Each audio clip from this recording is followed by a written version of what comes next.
Growing up on Detroit's northwest side had its downsides, and lots of them. While at home with his wife and young kids, the realization finally struck for John George. He could no longer live in an area with such high rates of crime and danger that constantly had his kids at risk, especially with the drug deals going on in an empty building right near his own house.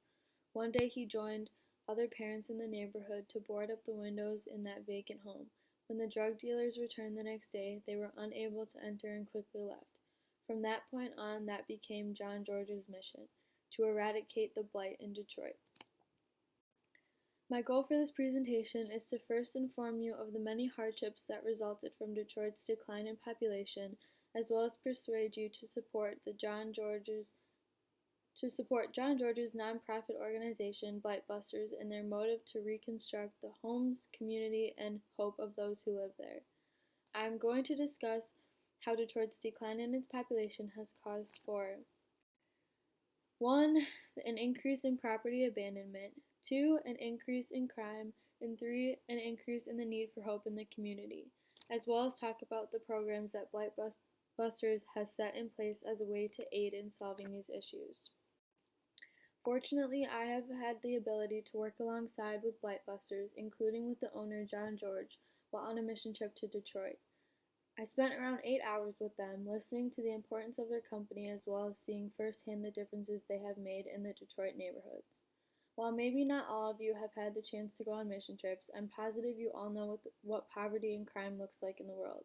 While I know this organization is focused on the revitalization of Detroit in particular, Blightbusters began as the dream of one person, which eventually expanded into an organization that now brings hope for the underprivileged communities.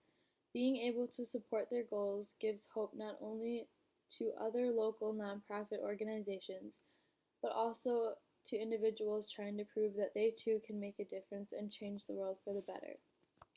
To begin, Detroit's loss of nearly 1.2 million residents since its peak in the 1950 census due to poor urban planning and political leadership has caused for many negative effects, including an increase in property abandonment, an increase in crime rate, as well as an increase in the need for help.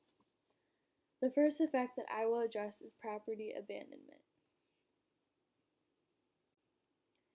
According to the Initiative Faith and Public Life article on Detroit, as of 2017, Detroit city government has identified and recommended for the demolition of over 46,000 vacant structures or lots. Overall, slightly more than 22% of residential structures in the city are likely to be abandoned. John George was able to create a solution to this problem. Leveraging a total volunteer workforce of 182,000 during these past 30 years, Blightbusters has demolished over 900 blighted homes, painted 700, secured 400, renovated 200, and has built over 100 new homes. More than 1,000 Detroiters have been housed as a result of Blightbusters' work. Demolition and restoration of Detroit neighborhoods is one of their top priorities. This was the type of work that I was participating in when I was on my mission trip in Detroit. John George also made us aware of the big part of why Blightbusters is so focused on tearing down the already abandoned structures. Abandoned buildings in Detroit are known to draw gangs, drug dealers, and thieves into the neighborhoods. Unfortunately, I saw firsthand how drug deal gone wrong could end up when we were shown abandoned homes riddled with bullet holes. Which leads me into my second effect, Detroit crime rate. According to NeighborhoodScouts.com, Detroit is safer than only 2% of U.S. cities. This site also provides statistics that are updated annually, so I analyzed some charts and graphs to get a better understanding. This chart shows that there is an average of 42,500 total crimes in Detroit, 13,500 of those being violent crimes. This other chart shows a breakdown of Detroit's crime rate compared to Michigan's crime and the national median as well. In accordance with this problem, Blightbusters created Farm City Detroit in 2012 as a way to get youth and other people in the community involved in beautifying the area with gardens. They had the help of over 3,000 volunteers and were even able to employ over 32 neighborhood youths with the project. Additional outcomes included safer passages free from dangerous abandoned properties. Much of the properties were salvaged for recycling. Mentorships were established between senior garden specialists and community youth, and the community enjoyed the harvest of the planted vegetables. This was also one of the projects that I worked on while in Detroit. Finally, along with the need for physical restoration of Detroit neighborhoods, the need for the restoration of hope is also just as urgent. Blightbusters created what they call the Artist Village, which provides places and things for residents to spend their time doing instead of getting involved with the negative side of the community, as I mentioned before.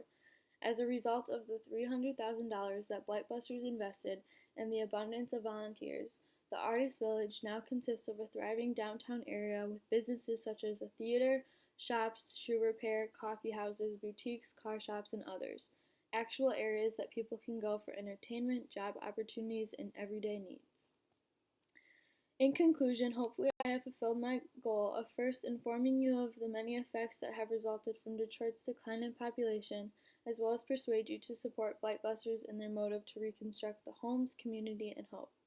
I have discussed how Detroit's decline in its population has caused for an increase in property abandonment, an increase in crime, as well as an increase in the need for hope in the community, along with how Blightbusters has aided in solving these issues. So today I urge you to take your own leap of faith, just as John George did in his founding of Blightbusters. Please help to make the world a better place, and your first step can be donating to help support Blightbusters in continuing their mission. Thank you.